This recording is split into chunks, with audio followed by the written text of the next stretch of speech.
This week's pattern drafting exercise focuses on looking at the drawing or the photo or whatever and really figuring out what techniques they use to fit certain designs. So if we look closely at this one, it's a sheath dress, very 60s looking, with darts in the skirt. You can tell here that these would be similar to fisheye darts or big contour darts. You can see them here as well. And then on the back in this tiny image, you can sort of see that there are a few darts across the waistline on the back and then also in the shoulder.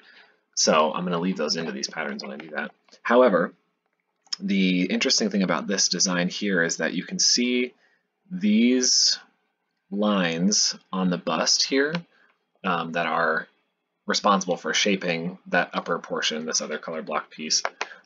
They are not the same smooth straight line as the darts are illustrated.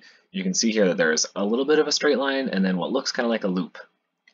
And a lot of the times different designers, whatever, will use that drawing technique specifically to show that this is a tuck and not technically a dart.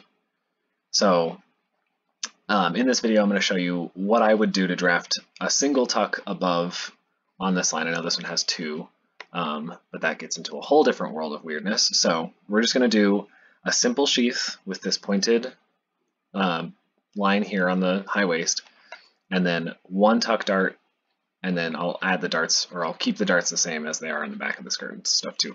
And then also I'm going to talk about what to do at your hemline so that you can actually walk in a pencil skirt.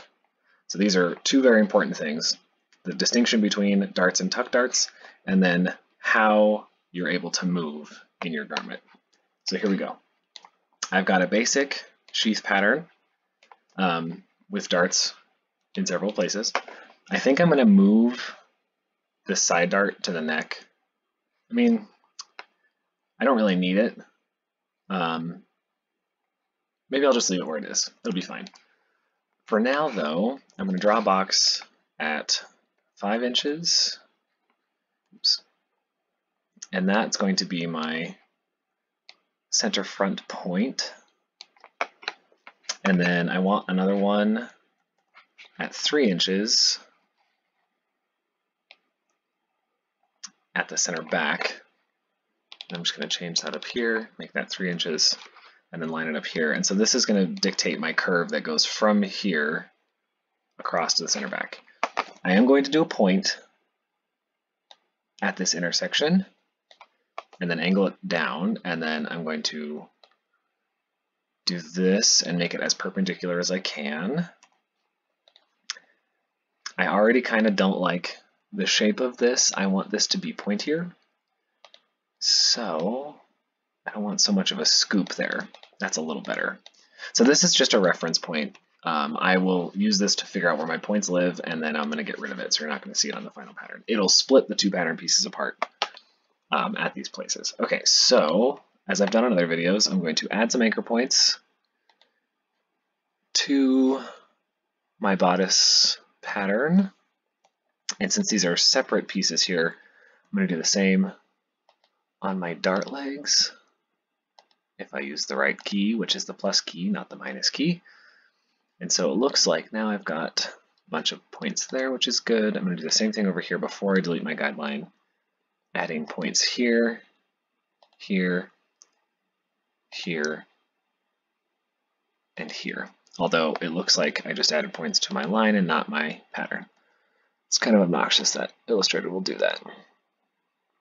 And so then again, clicking on this piece and adding my anchor points. I want to see if I did. There is an anchor point there. Okay, cool.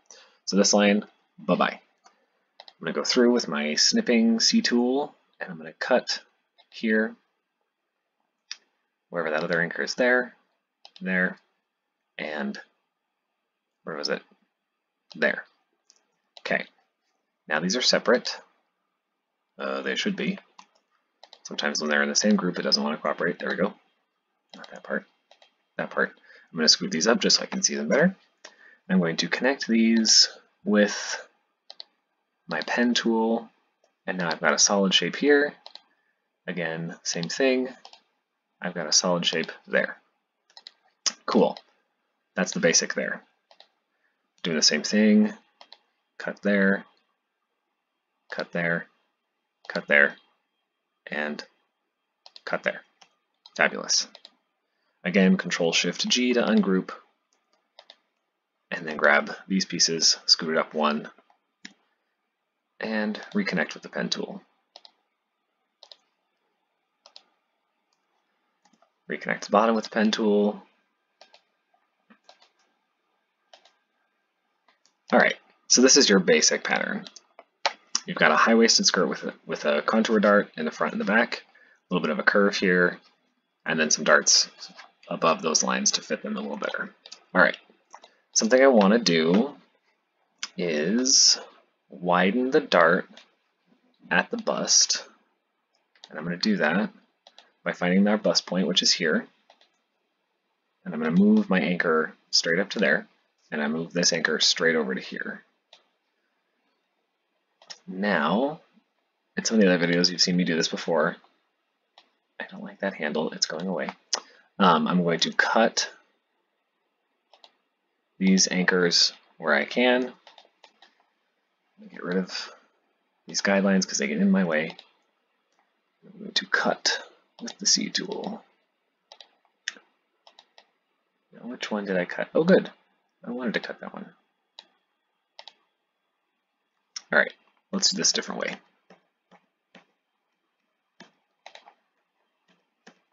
If we cut these first, then they don't get so confused. So cut that anchor there, cut that anchor there. All right, that already makes me happier. Now, again, drafting these, not the handle, drafting these guys. Wow, I am struggling today. All right. There we go. That's what I wanted. And not the handle, but the anchor, so that they match. And then the same here. I don't know why Illustrator does this, but using yellow to show what's highlighted on a white background is tough. All right, so I am going to get rid of this dart on the side because it's not in our final pattern. And I'm just going to click and pivot. I'm going to remove these two lines, join these 2 points, and now we've got a wider dart here. I am going to get rid of the handles because I don't want it to curve, at least not that much. So these handles are now gone. So now we've got a basic dart, and it looks like it wouldn't fit here. It'll be fine.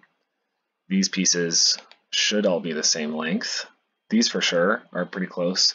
This one, just to test, Control-C, Control-V, just to see what that line looks like. And then I'm going to put this here, find my anchor point, rotate. So it's pretty darn close. I mean, this is probably like, barely a 32nd of an inch. I'm going to ignore that. We'll say that those are pretty true.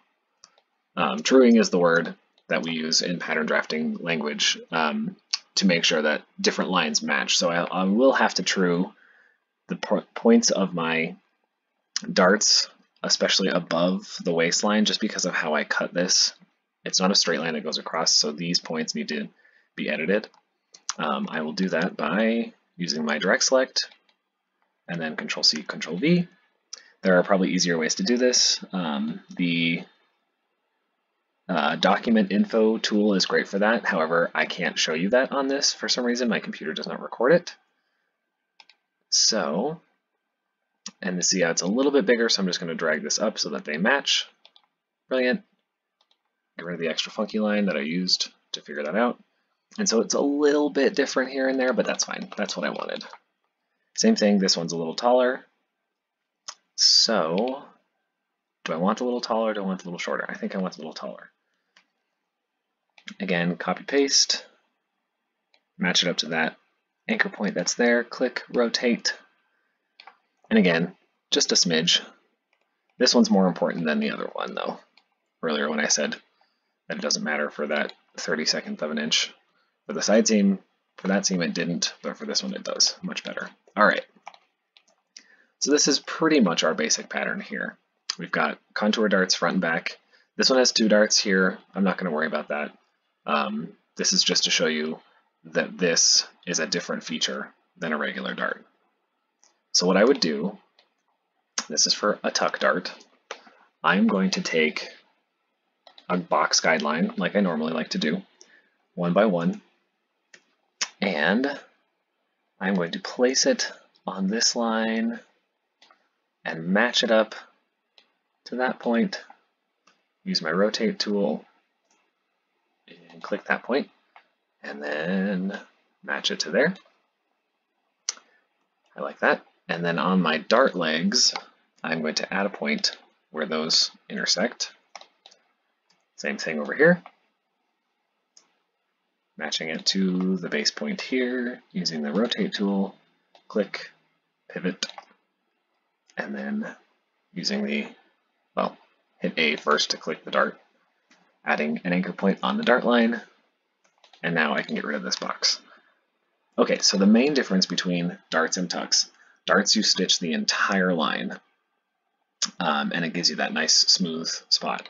To achieve that loop, this loop here, which you can't really tell because it's super pixelated, but the idea that there should be a little bit of a fold there that you see, you just don't sew the whole dart. And so this is sometimes illustrated on patterns kind of like you would a pleat.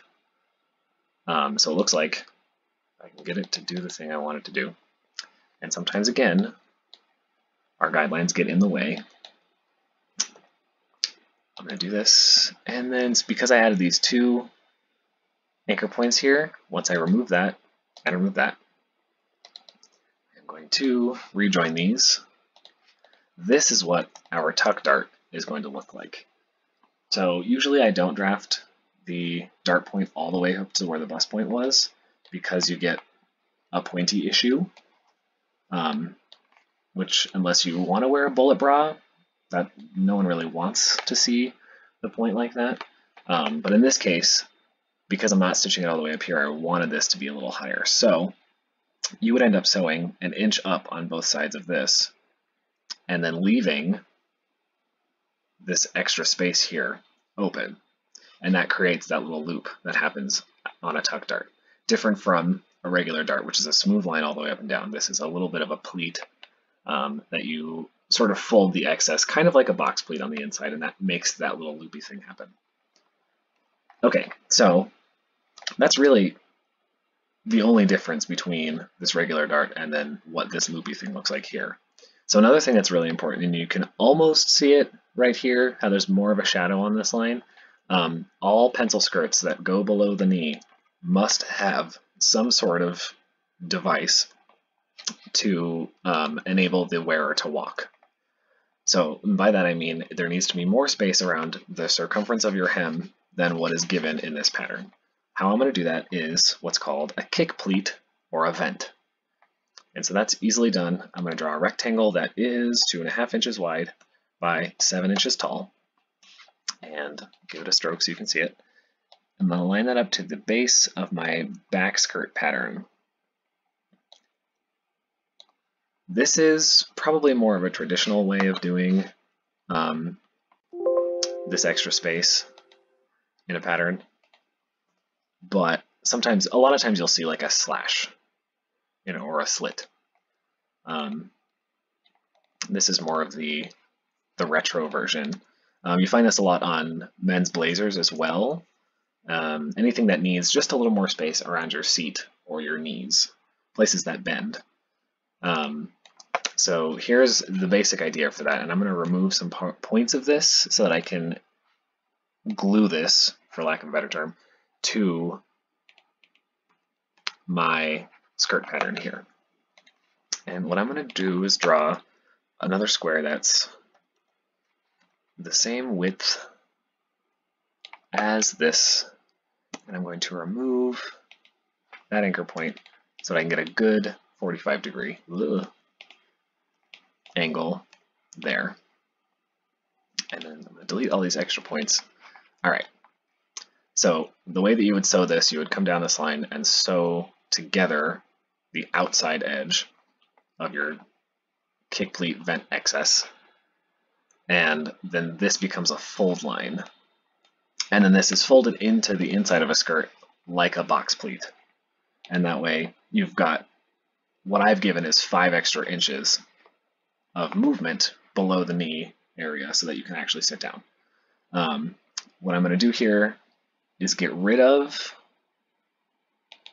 part of this line.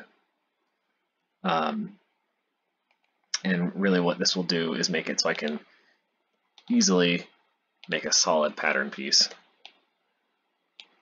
with my seam allowances. And then I think I have to ungroup this because I think they're in different groups.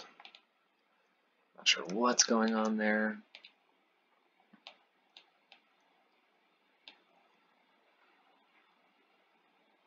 Can I group these two?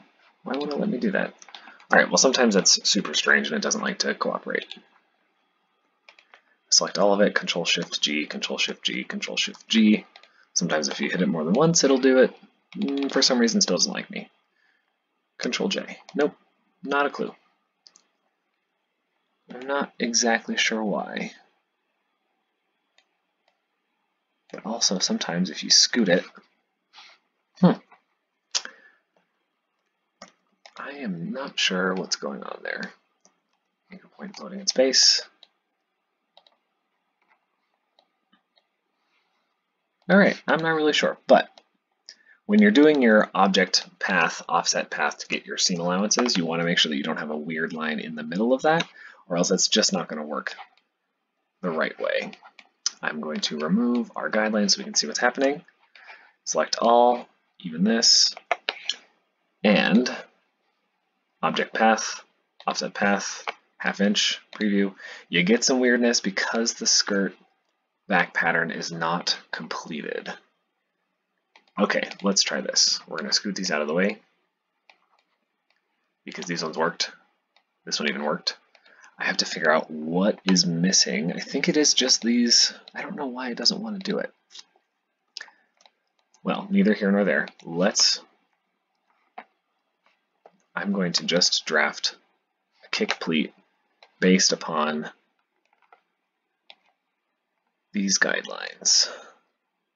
I'm going to remove this piece using my pen tool to complete this line, intersect all these things. Ooh, continuing this.